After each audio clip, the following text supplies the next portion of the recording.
agradecidos porque Dios ha sido bueno con cada uno de nosotros, ¿verdad? Y Él nos ha permitido estar aquí una vez más en su casa. Damos las gracias al Señor y vamos a orar para que sea el Señor, pues yo solamente soy un instrumento en sus manos. Padre bendito que estás en los cielos, Señor, gracias te doy, mi Dios amado, por este hermoso privilegio, Padre, que nos has regalado de poder estar aquí en tu casa, mi Dios. Gracias, Padre, Hijo y Espíritu Santo. Declaramos tu presencia, Señor, en este lugar. Gracias, mi Dios, que tú hablando, Padre.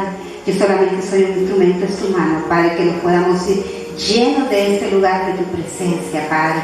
Todo esto te lo pido, mi Dios, en el nombre poderoso de Cristo Jesús. Amén. Gloria a Dios. Vamos a tener que poner en disciplina a todos los hermanos hoy que estamos estrenando acá. No vinieron, ¿verdad? Amén. Gloria a Dios. El tema central de este estudio es Dios. Amén. Pero la enseñanza de esta noche se llama la existencia de Dios. Este estudio, como les dije, el tema central es Dios. Y está dividido en 4 partes: la existencia de Dios, la naturaleza de Dios, los atributos de Dios, hermanos, y la Trinidad de Dios. Amén. Gloria a Dios. Tal vez no los aburro. Gloria al Señor. No, cuando hablamos de Dios, yo creo que nadie se aburre. Amén. Aquí la introducción de este estudio dice que vivimos en un universo cuya inmensidad presupone, o sea, significa que hay un poderoso hacedor y cuya belleza, designio y orden señala la presencia de un sabio legislador. Pero llega la pregunta: ¿quién hizo al hacedor? Podemos remontarnos en el tiempo, hermanos, pasando del efecto a la causa, pero no podemos continuar retrocediendo para siempre sin admitir que hay un ser eterno. Hay un ser eterno que es Dios, la causa y manantial de todo lo que existe. Amén. Y como el tema de esta noche es la existencia de Dios, en la existencia de Dios vamos a ver 3 puntos. La existencia afirmada, la existencia demostrada y la negación de su existencia. Amén. Su existencia negada. Así que vamos a buscar, hermanos, en Hebreos capítulo 11, versículo 6. Hebreos capítulo 11, versículo 6. Gloria a Dios. Yo creo que vamos a tener que mandar a hacer un púlpito más pequeño para los que somos chaparritos. Amén. Gloria a Dios. La palabra de Dios la leemos orando al Padre, al Hijo y a su Santo Espíritu, y su letra dice: pero sin fe es imposible agradar a Dios, porque es necesario que el que se acerca a Dios crea que le hay y que es galardonador de los que le buscan, dice su palabra. Mire qué bonito. Cuando nosotros, hermanos, entramos en este tema de Dios, la existencia de Dios, para algunas personas, hermanos, este tema es un tema de controversia. Para nosotros, como hijos de Dios, es un tema que nos hace crecer espiritualmente. Amén. Gloria al Señor. Pues bien, hermanos,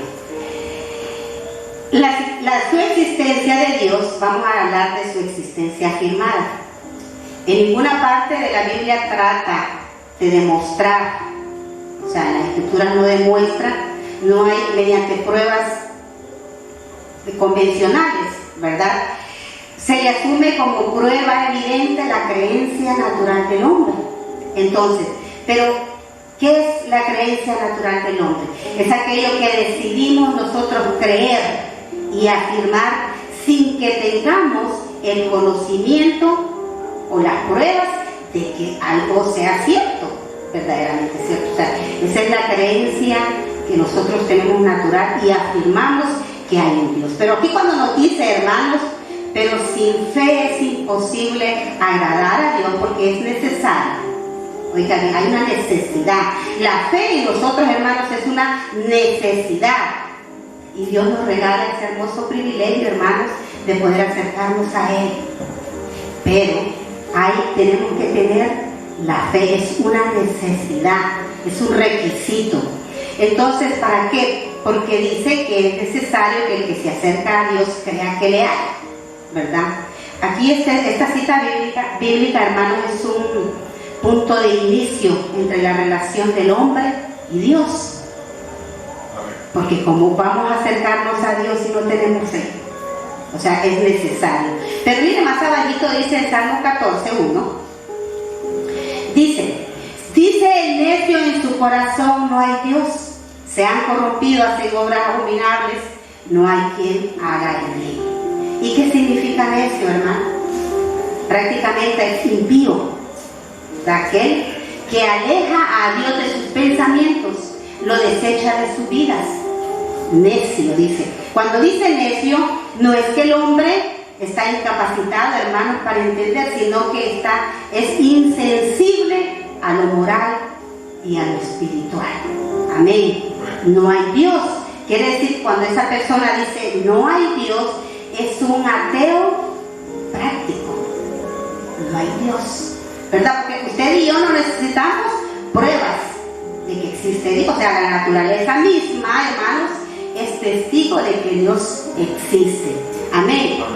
Y es que la Biblia, hermano, realmente habla de hombres que dicen en su corazón no hay Dios. Amén.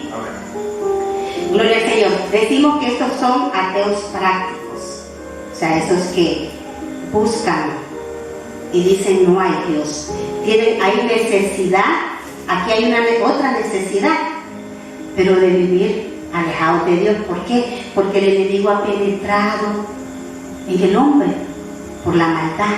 Ha penetrado de una manera así, no imagínense cómo está la violencia hoy en día. Y sabe que cuando íbamos platicando el otro día con su yapa, que los ateos, cuando hay pobreza, por ejemplo, esos niños que se están muriendo de hambre en África, y dicen, ¿dónde está Dios? O sea, ellos con sus ideales dicen, ¿dónde está Dios? Y están muriéndose estos niños de hambre. O cuando hay alguien con enfermedad, ¿dónde está Dios? El ateo. Y ojo, muchas veces el ateo, como dice este estudio, no es ateo porque sí, a lo mejor ha pasado por el valle de sombra, por una tribulación. Entonces llega al punto de que creemos que Dios nos ha abandonado, que Dios se ha alejado de nosotros.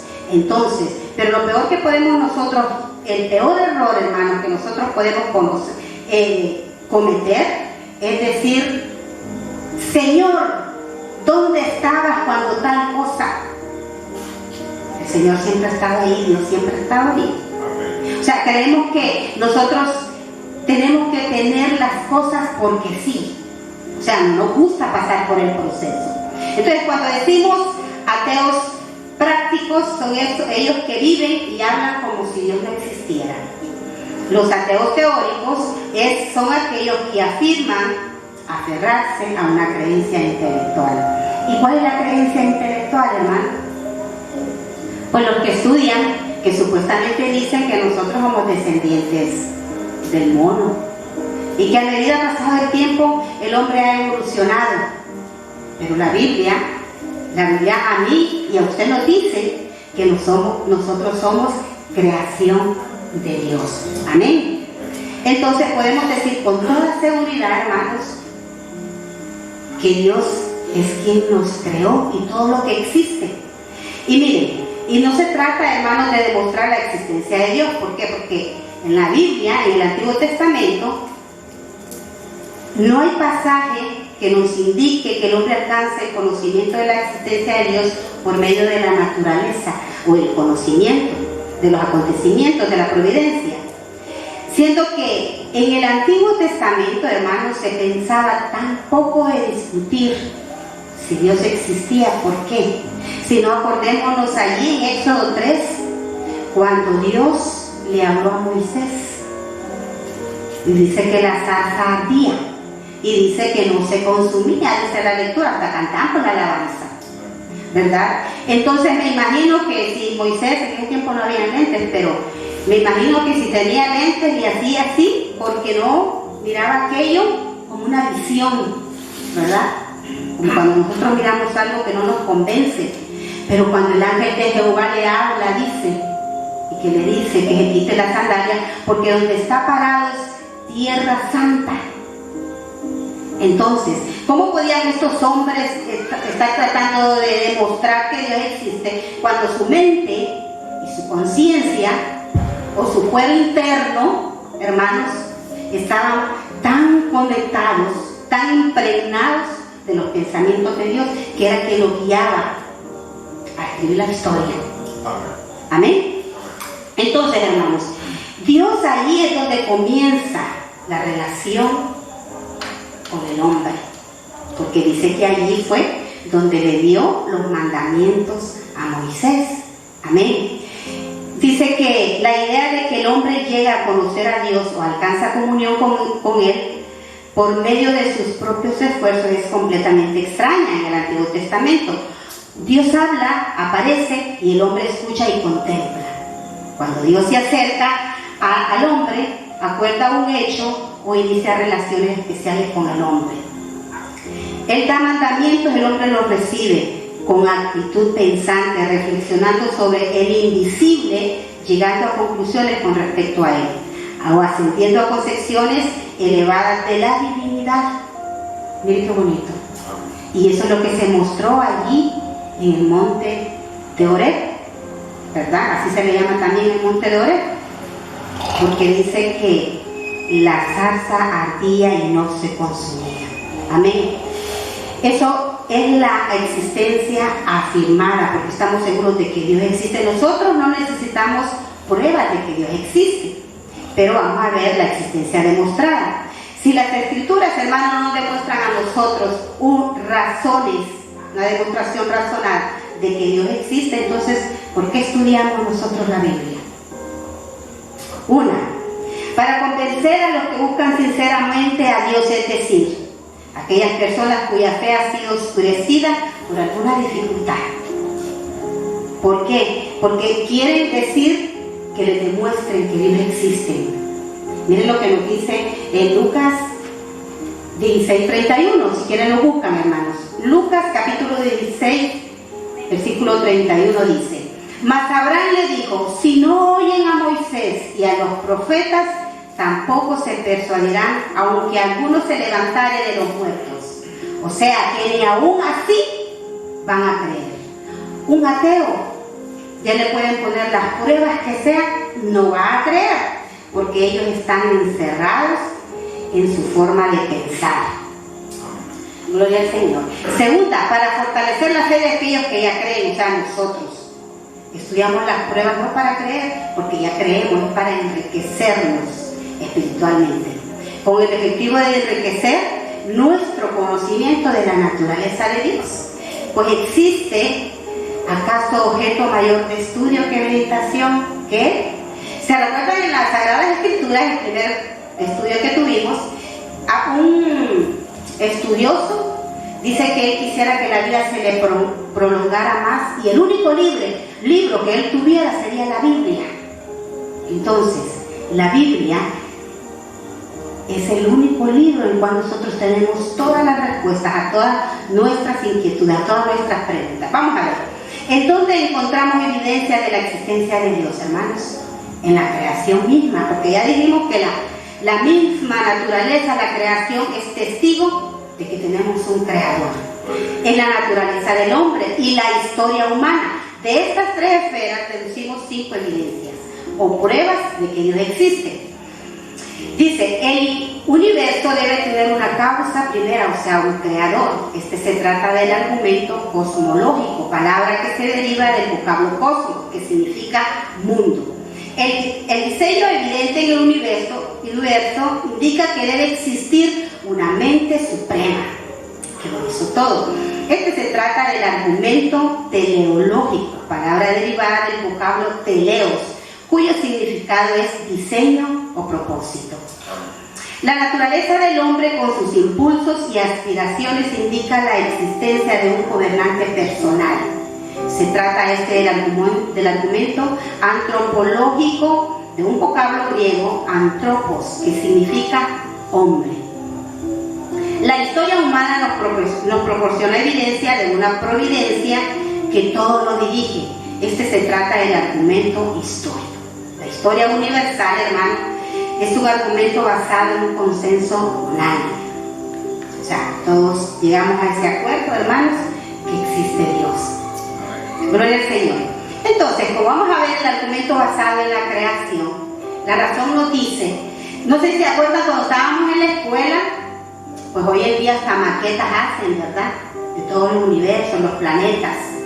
¡Qué belleza! Y el otro día, platicando con la hermana Mirna, le digo que yo de pequeña decía que iba a contar las estrellas.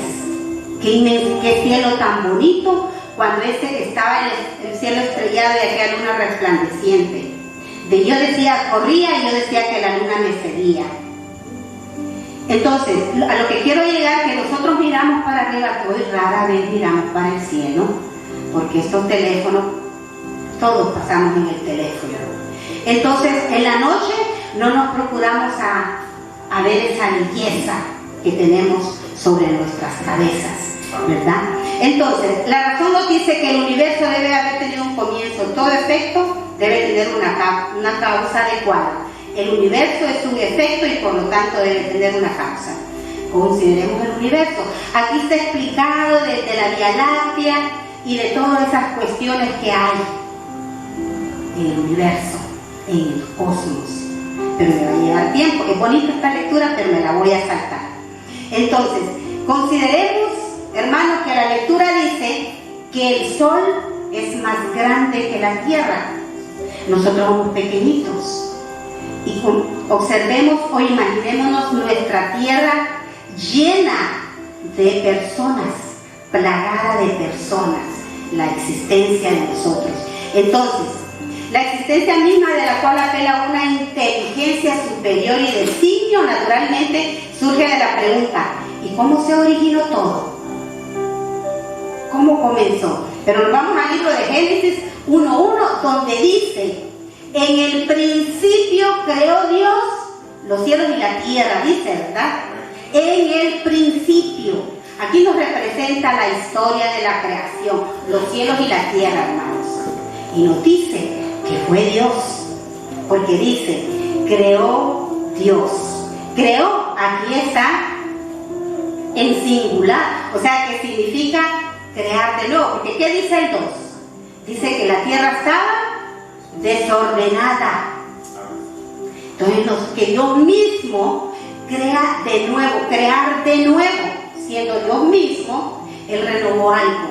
Dice que la tierra estaba desordenada, el desorden lo convirtió en orden, el vacío en plenitud, el caos en cosmos, o sea, somos creación de Dios.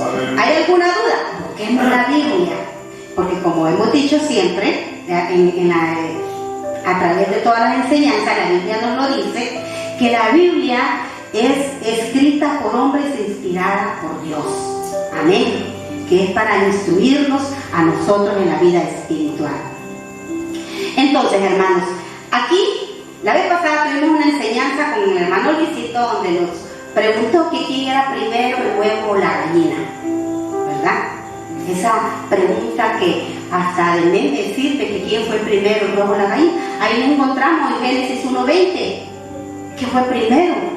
Pero les voy a contar, les voy a leer esta historia así rapidito. Dice, consideremos, dice, conclusión, luego de que el universo debe haber tenido una causa primero, un creador, en el principio, este argumento es presentado de esta forma sencilla. Un escéptico en la materia de religión le dijo cierto día a una señora, antes yo creía en Dios, pero ahora, desde que emprendí el estudio de la filosofía y las matemáticas, estoy convencido de que Dios es un vocablo hueco. Oigan a vocablo hueco, dice. ¿Saben lo que significa hueco? Algo vacío, algo que suena, retumba, ¿verdad? Eso es un vocablo hueco. Entonces, bien, le dijo la señora, es cierto que yo no he estudiado esas materias, pero puesto que usted lo ha hecho, dígame, ¿de dónde proviene este huevo? De una gallina, por supuesto, respondió él. ¿Y de dónde vino la gallina?, le preguntó a la señora. De un huevo, naturalmente, respondió él. Luego la señora pregunta, ¿me podría decir qué existió primero, la gallina o el huevo? La gallina, naturalmente, respondió. Luego entonces debe de haber una gallina, dice la señora, sin que hubiera tenido que nacer de un huevo. ¿O no debiera haber dicho que el huevo existió primero? Luego usted dice que existió un huevo sin que fuera puesto por una gallina. El joven vaciló y responde, bueno, me parece que entonces la gallina nació primero. Bien, dijo la señora, entonces, ¿quién hizo la primera gallina, de la cual proceden todas las demás? ¿Qué me quiere decir con todo esto?, responde el joven. Simplemente que de aquel que creó el primer huevo o la primera gallina es el que creó el mundo. Sin Dios no se puede explicar nada, ni aún la existencia de un simple huevo o una gallina, no importa que fue primero, pero en la Biblia lo dice, ¿cómo lo dice? Génesis 1:20, que dice que el Señor Dios creó todas las aves del campo, y ahí está incluida la gallina. Amén. Entonces dice la señora, no obstante lo cual usted me quiere que yo crea que se puede explicar la existencia de todo el mundo sin Dios. Esa es la existencia demostrada de Dios bajo el argumento basado en la creación. Amén. Ahora vamos a ver el argumento basado en el diseño. Gloria al Señor. Aquí hay un ejemplo, hermanos, del reloj de Estrasburgo. Y según la historia dice que ese reloj fue construido en el año 16 y es una de las 7 maravillas de Alemania. Se encuentra en la Catedral de Estrasburgo. Pero tanto el diseño y la belleza de este reloj, hermanos, implican la presencia de un diseñador, igual la del mundo. Tenemos un hacedor, un creador que es Dios. Dice, le voy a leer aquí rapidito, dice que el gran reloj de Estrasburgo tiene, además de las características de un reloj común, una combinación de lunas y planetas que se mueven a través de los días y los meses, con la exactitud de los cuerpos celestes, con grupos de figuras que aparecen y desaparecen, con igual regularidad a medida que el reloj da las horas. El decir que no había un diseñador, que todo ocurre al azar, es un insulto a la inteligencia y la razón. Es necio, dice la Biblia, al decir que no existe. Así como el ejemplo de este reloj, hermanos, con todas estas características, que tiene un fin, un propósito de dar la hora. Y así nosotros fuimos creados por Dios, con un fin, con un propósito que nosotros cumplimos. Amén. Entonces, hermanos, aquí hay una serie de ejemplos en cuanto al argumento basado en el diseño, pero vamos a leer lo que dice en Job 37, Job capítulo 37, versículos 5 o 6, y por favor me lo lee el hermano Luisito. Aleluya. Todo lo que se dice de Dios. Job 37, 5, 6. Truena Dios maravillosamente con su voz. Él hace grandes cosas que nosotros no entendemos. Porque a la nieve dice, desciende a la tierra, también a la llovizna y a los aguaceros torrenciales. Gloria al Señor. ¿Qué quiere decirnos esta cita bíblica, hermanos? Que Dios habla y controla todo, porque dice, truena Dios maravillosamente con su voz. Yo recuerdo que mi papá decía, cuando oía los truenos, decía, está enojado, papá Dios. No, no es que esté enojado. Dios dice que ha hecho utiliza las lluvias para detener los trabajos. Cuando están en construcción, los trabajos se detienen, pero también para bendecir la tierra de los que siembran la tierra. Esperan ansiosamente esta lluvia para que la fruta, para que la semilla dé su fruto. Amén. Entonces, ¿para qué? Para que el hombre pueda reconocer la obra majestuosa de Dios. Y dice el Salmo 139:6, tal conocimiento es demasiado maravilloso para mi acto es, no lo puedo comprender. Nosotros no podemos comprender la maravilla, la magnitud del poder de Dios, todo lo hizo perfecto. Aquí hay unos ejemplos, hermanos, tan bonitos que a mí me encantaría que tuviéramos un montón de tiempo para leerlos. A mí este estudio me ha fascinado tanto que yo lo leo y digo, en cosas tan pequeñas, a veces hay insectos que nosotros no los conocemos, pero Dios hizo todo, hasta lo más insignificante Dios lo hizo. Entonces podemos decir, hermanos, ¿cómo puede una persona, dada a la reflexión en presencia de tales diseños multiplicables por innumerables variaciones? Aquí habla de la nieve, cuando cae la nieve, porque dice que cada cristal es diferente. De este estudio, de este pedacito de la nieve, se saca otra enseñanza tan bonita, hermanos, que la Biblia nos lo dice, preciosa, que eso sería para otra enseñanza, hermanos. Entonces, ¿cómo podemos nosotros dudar de la existencia y obra de ese diseñador, hermanos, cuya capacidad está medida solo por el infinito? Un Dios que puede hacer esto, puede hacerlo todo, aún crear y modelar nuestra vida, su vida y mi vida, y convertirlas en creaciones bellas y simétricas. Entonces, hermanos, este es el argumento basado en el diseño. Ahora vamos a ver el argumento basado en la naturaleza del hombre. Dice que el hombre es dueño de una naturaleza moral, es decir, su vida es regulada por conceptos del bien y el mal. Sabemos que nosotros tenemos una conciencia que nos dice qué es bueno y qué es malo. Hay una conducta recta y una torcida, lo vamos a decir. Y la misma conciencia a nosotros nos dice qué hacer. O sea, si hacemos mal, la conciencia nos dice que está mal. Y si hacemos bien, la conciencia también nos dice, nos aprueba lo que estamos haciendo. Amén.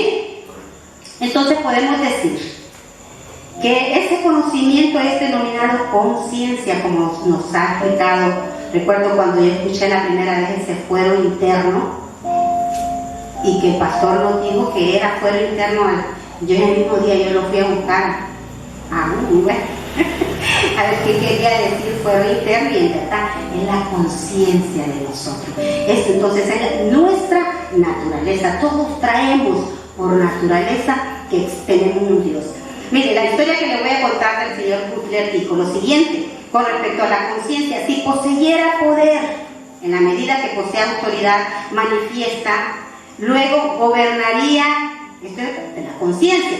Si poseyera poder, en la medida que posee autoridad manifiesta, dice, luego la conciencia tuviera el poder de poner en vigor lo que ordena. El mundo evolucionaría, pero el hombre es libre albedrío, ¿verdad? Amén. Gloria al Señor. Entonces, ese fuero interno que nos dice a nosotros a obedecer y a desobedecer.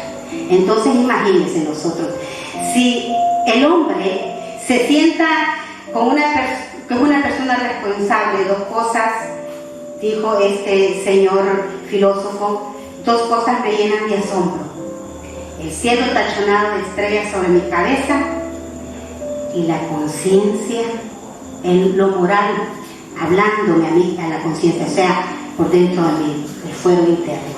Entonces, que sacamos conclusiones ¿qué creó originalmente esos dos grandes conceptos del bien y el mal? Ya lo dijimos, lo que pasó con Moisés en el monte Sinaí.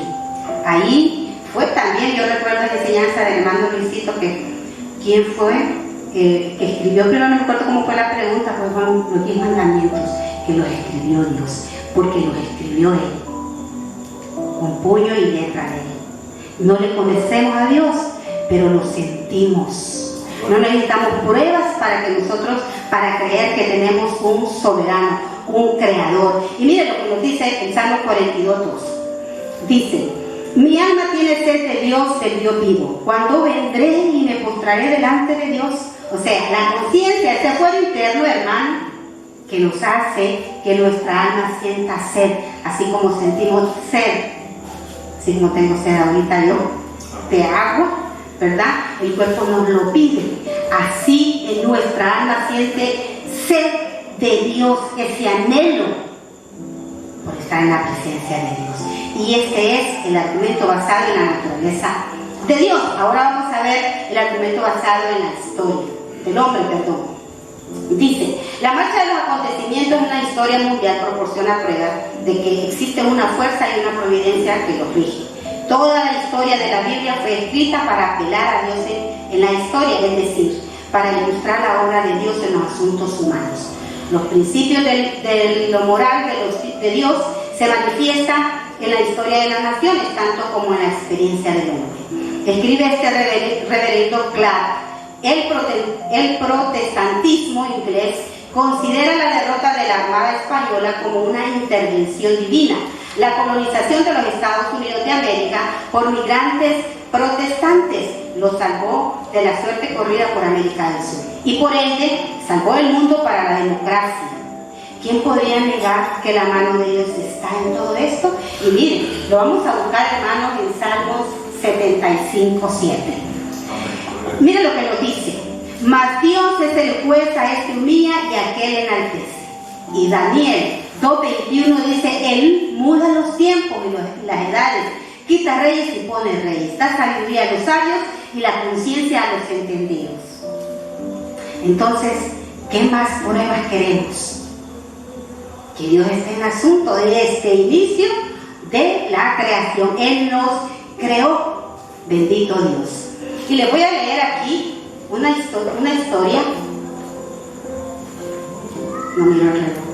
Gloria al Señor.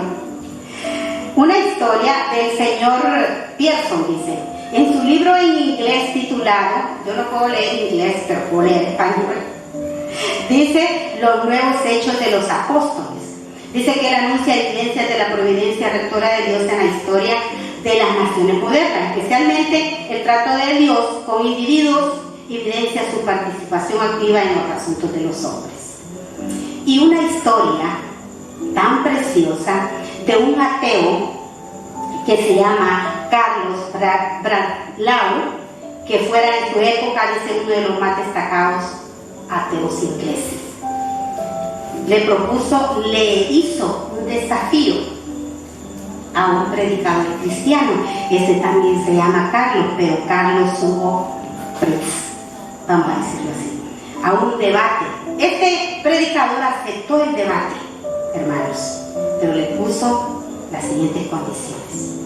Puesto le dijo que sabemos, señor Bradlaugh, que un hombre convencido contra su voluntad no ha cambiado realmente de opinión y que un debate con mero asunto de gimnasia mental a nadie convencerá, propongo que traigamos evidencias concretas de la validez de las afirmaciones del cristianismo por medio de hombres y mujeres que han sido redimidos de una vida de pecado y de vergüenza por la influencia del cristianismo y del ateísmo. Él lo estaba retando a traer pruebas, no un debate de palabras. Le dice: yo traeré 100 personas y le invito a que usted haga lo mismo.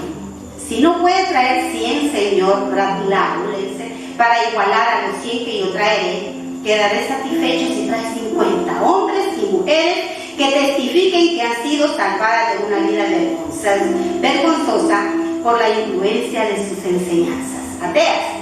Si no puede traer 50, traiga 20 personas que con rostros resplandecientes, como las que yo voy a traer, dice, que testifiquen de que sienten un gozo profundo y viven con dignidad como resultado de sus enseñanzas ateas. Si no puede traer 20, me conformaré con 10. ¿Qué dijo 10? Tráigame una sola persona, ya sea hombre o mujer, señor Bradlaugh. Lo desafío a que traiga solamente uno, hombre o mujer, que dé referencia de la influencia edificante de sus enseñanzas ateas. Los creyentes que yo traeré, hombres y mujeres, presentarán una prueba irrefutable con respecto al poder salvador de Jesucristo en la vida de cada uno de ellos. Una demostración real de la validez de la afirmación del cristianismo, hermanos. El señor Bradlaugh retiró su reto. ¿Quién quedó avergonzado? Porque lo dice en Romanos 10:11, que todo aquel que en él creyera no será avergonzado. Aquí el predicador no quedó avergonzado. El ateo sí quedó avergonzado y retiró su reto. ¿Por qué? Porque no podía traer ni siquiera una persona que demostrara con base que era producto de las enseñanzas que él enseñaba. Entonces el argumento basado en la historia. Entonces vamos a ver, hermanos, como por último argumento basado en la creencia universal. La creencia en la existencia de Dios se ha esparcido tanto como la raza misma. Frecuentemente esta creencia ha adquirido forma pervertida, dice, y grotesca. Está plagada de ideas supersticiosas.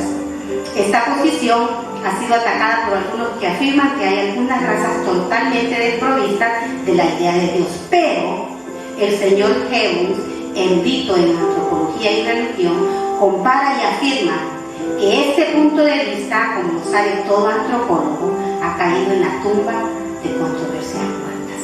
O sea, todos están de acuerdo de que ninguna raza, por primitiva que ésta sea, está privada de la idea de religión. Amén. Gloria al Señor. ¿Qué significa esto, hermanos? Un filósofo aquí dice que si hay hombres compasivos, que si se pudiera demostrar algunas personas completamente desprovistas de sentimientos compasivos humanos, ello no demostraría que el hombre es esencialmente una criatura impasible o insensible. La presencia de personas ciegas en el mundo no demuestra que el hombre es un ser no vidente. Y según las palabras de este teólogo Guillermo Evans, el que algunas naciones no tengan la tabla de multiplicar no significa que no existe la aritmética. Amén. Entonces, ¿de qué manera se originó esta creencia universal? Porque la mayor parte de los ateos parecen imaginarse, hermanos, que un grupo de teólogos inteligentes se reunieron en secreto y presentaron la idea de Dios. Es como decir, dice este estudio, que los astrólogos hicieron las estrellas y todo lo demás. Es como decir que los botánicos hicieron las plantas y las flores. Entonces estamos seguros, hermanos, que nosotros tenemos un hacedor. Miren lo que nos dice en Romanos 1, versículo 19 al 21, el argumento basado en la creencia universal. Dice, la naturaleza misma habla claramente de su creador, desde el diseño humano a las majestuosas montañas rocosas. Todas las obras de Dios dan testimonio de su sabiduría y poder. Lo invisible de Dios es su eterno poder y deidad. Lo visible es la naturaleza divina al contemplar toda su creación. Aleluya. Maravilloso, ¿verdad, hermanos? Entonces, ¿qué demuestra esta creencia universal en Dios, hermanos?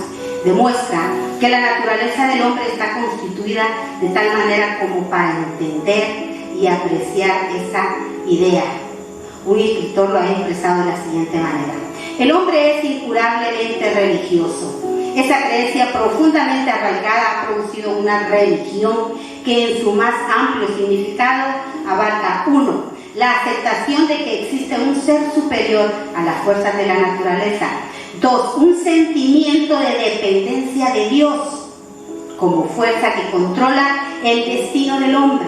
Este sentimiento de dependencia es despertado en el hombre por el pensamiento de su propia debilidad y pequeñez y por la grandeza del universo. 3. La convicción de que puede existir un intercambio amistoso y de que en una unión hallará seguridad y felicidad. De esta manera vemos que el hombre está constituido en forma natural para creer en la existencia de Dios, para confiar en su bondad y adorar a Dios en su presencia. A Dios y solamente a Dios debemos adorar. Entonces, esta existencia demostrada bajo los argumentos de la creación, del diseño, la naturaleza del hombre, la historia y la creencia universal, hermano, nos declara o nos comprueba o nos hace crecer espiritualmente, porque nosotros ya creemos que hay un Dios. Es para fortalecer nuestra fe. Ahora vamos a ver la existencia negada. Dice que su existencia negada, el ateísmo consiste en la negación absoluta de la existencia de Dios. Algunos, yo me he hecho esa pregunta, ¿existirán de verdad los ateos? Me pregunto. Pero aquí dice el estudio que sí los hay, los verdaderos ateos. No se puede demostrar, dice, que busquen sinceramente a Dios o que sean lógicamente consecuentes, puesto que los ateos se oponen a las condiciones más profundas y fundamentales de la raza. La responsabilidad de probar lo que sostienen descansa en ellos. No pueden con sinceridad ni lógica, hermanos, afirmar que son ateos, a menos que puedan establecer que Dios no existe. Ahora bien, es innegable que las pruebas a favor de la existencia de Dios superan en mucho a la evidencia en contra. Entonces, miren, este señor Clark dice, una prueba pequeña puede demostrar que hay un Dios, mientras que ninguna cantidad de pruebas que el hombre pueda presentar o demostrar que no hay Dios. La huella de la pata de un pájaro en una roca demostrará que en alguna época un pájaro había llegado hasta la zona atlántica. Pero antes de que alguno afirme que sí existieron estos pájaros en dicha costa, debe conocer primero la historia, toda de la región, desde la fecha que los seres vivientes comenzaron a poblar el globo terráqueo. Una evidencia pequeña puede demostrar que no existe, pero antes de que el hombre afirme que no hay Dios, debe analizar, dice, toda la materia en el universo. Debe estudiar, hermanos, todas las fuerzas, ya sean mecánicas, eléctricas, vitales, mentales y espirituales. Debe conversar con todos los espíritus y entenderlos a la perfección. Debe hallarse en todos los lugares del espacio a cada momento. No sea que Dios en algún momento lo eluda. Debe ser omnipotente, debe ser omnipresente, debe ser omnisciente, un eterno. Y en realidad, Él mismo debe ser Dios. Aleluya. Amén. Para que pueda afirmar que no hay Dios. Aunque parezca extraño, dice este estudio, y nos lo ha dicho en reiteradas ocasiones el pastor, solamente Dios, el cual el ateo niega su existencia, puede demostrar que no hay Dios. Amén. Les voy a leer esta historia. Me encanta esta historia. Yo sé que a ustedes también les va a encantar. Ahí rapidito, espero les entiendan, ¿verdad? Porque no nos vamos a dormir. Además, dice, la simple posibilidad de que exista un soberano moral inviste al hombre de una gran responsabilidad, y la conclusión atea no debiera aceptarse hasta que la falta de existencia de Dios haya sido demostrada fuera de toda duda. La inconsecuencia de la postura atea se observa por el hecho de que muchos ateos, al encontrarse en peligro o dificultades, han orado. Y si es verdad. Yo recuerdo en Lima un señor que decían que era ateo, pero cuando el hijo se le enfermó, estaba buscando que fueran a orar por el hijo, entonces no era ateo, ¿verdad? Amén. Dice, el huracán de la vida ha asolado el refugio de sus teorías y dejado a la intemperie los cimientos de su alma, y han procedido como seres humanos. Decimos humanos porque aquel que niega la existencia de Dios, hermanos, frustra y sofoca los instintos más profundos y nobles del alma. Blaise Pascal, el famoso filósofo, teólogo y matemático francés, dijo que el ateísmo es una enfermedad. Entonces yo sí creo que el ateísmo es una enfermedad. Cuando el hombre pierde su fe en Dios, ello no se debe a ningún argumento, no importa con cuánta lógica exprese su negación, sino a un quebrantamiento interno, a una traición, a un descuido que le ha llevado a negar a Dios. Dice que el siguiente incidente, narrado por un noble ruso, historia del siguiente punto. Corría el mes de noviembre de 1917 cuando los bolcheviques habían derrocado al gobierno de Kerensky y habían iniciado el reinado del terror. Cierto noble se hallaba en su casa materna, en peligro constante de ser arrestado. Sonó el timbre de la puerta de la calle y la sirvienta que salió a la puerta trajo de vuelta una tarjeta con el nombre del príncipe Kropotkin. el padre del anarquismo. Entró y pidió permiso para examinar el departamento. No quedaba otra alternativa que cumplir la orden, pues evidentemente tenía autoridad para efectuar la inspección de la casa y hasta para requisarla. Mi madre lo dejó pasar, dice que cuenta la historia. Entró en una habitación y luego en otra sin detenerse, como si hubiera vivido allí antes y conociera la casa. Entró en el comedor, miró a su alrededor y de repente se dirigió a la alcoba de mi madre. Discúlpeme, pero ese es mi dormitorio, le dijo la madre, cuando el príncipe estaba a punto de abrir la puerta. Vaciló por unos momentos ante la puerta, miró a mi madre y luego, como si no supiera qué hacer, con cierta vibración en su voz, dijo rápidamente: sí, ya sé, perdóneme, pero necesito entrar en esa habitación. Colocó la mano derecha en el picaporte y comenzó a abrir la puerta con lentitud. Luego la abrió de par en par y entró en la habitación cerrando la puerta tras de él.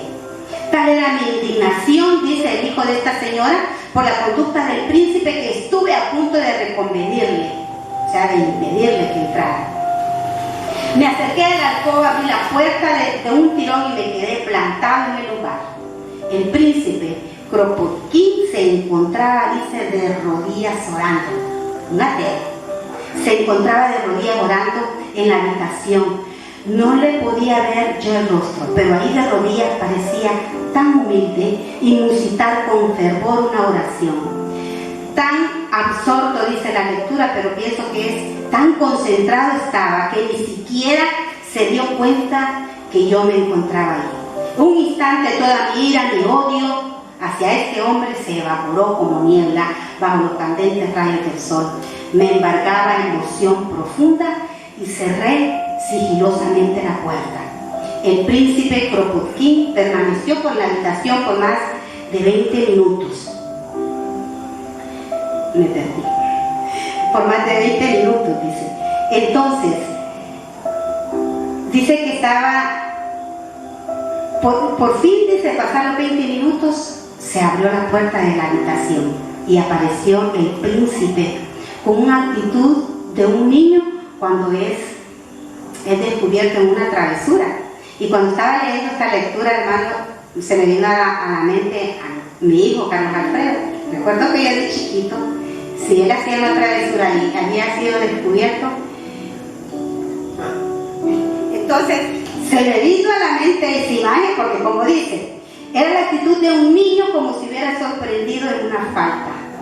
Sin levantar, dice, sus ojos y como reconociera su culpa, pero una sonrisa, dice, iluminaba su rostro. Se acercó a mi madre, le tomó las manos, la besó y le dijo con voz suave: le agradezco que me haya permitido visitar su casa. No se enoje, le explicaré. En esa alcoba falleció mi madre. Fue un profundo consuelo para mí entrar en esa habitación. Gracias, muchas gracias, le dijo este príncipe. Su voz, dice, que temblaba de emoción, dice que tenía húmedos los ojos. Se despidió apresuradamente y desapareció. Era un ateo. Dice que se trataba de un anarquista evolucionario y ateo, pero oró. No era evidente que se había convertido entonces en ateo, aplastando algunos de los impulsos más profundos del alma. El ateísmo es un crimen contra la sociedad, pues destruye el único fundamento adecuado de la moral y la justicia de Dios personal, que hace responsable al hombre por el cumplimiento de sus leyes. Si no hay Dios, no hay tampoco, hermanos, ley divina, y por ende toda la ley es del hombre. Más, ¿por qué tiene uno que vivir una vida recta simplemente porque un hombre o un grupo de hombres lo diga? Quizás haya personas animadas de elevados principios que serán justos y procederán con rectitud sin creer en Dios. Pero para la mayoría de los seres humanos una sola cosa justifica el proceder con rectitud, o sea, que hay temor de Dios en nuestro corazón. El ateo, dice este señor Jaime Wills, que el ateo es como un patán que entra en un laboratorio, hermanos, y empieza a ensayar, no sabe nada. ¿Y qué va a suceder? Va a explotar, porque como no sabe nada. Entonces, esa es la comparación de este ateo. El ateísmo es un crimen contra el hombre. Trata de desalojar el corazón del hombre su anhelo de lo espiritual. El salmo, la cita que leímos, hermano. El necio en su corazón dice no hay Dios, pero usted y yo, que venimos al conocimiento de Dios, creemos que sí hay un Dios vivo. No necesitamos pruebas, pero sí necesitamos estudiar la Biblia. Dios me lo bendiga y Dios me los guarde. Y vamos a orar para despedirnos.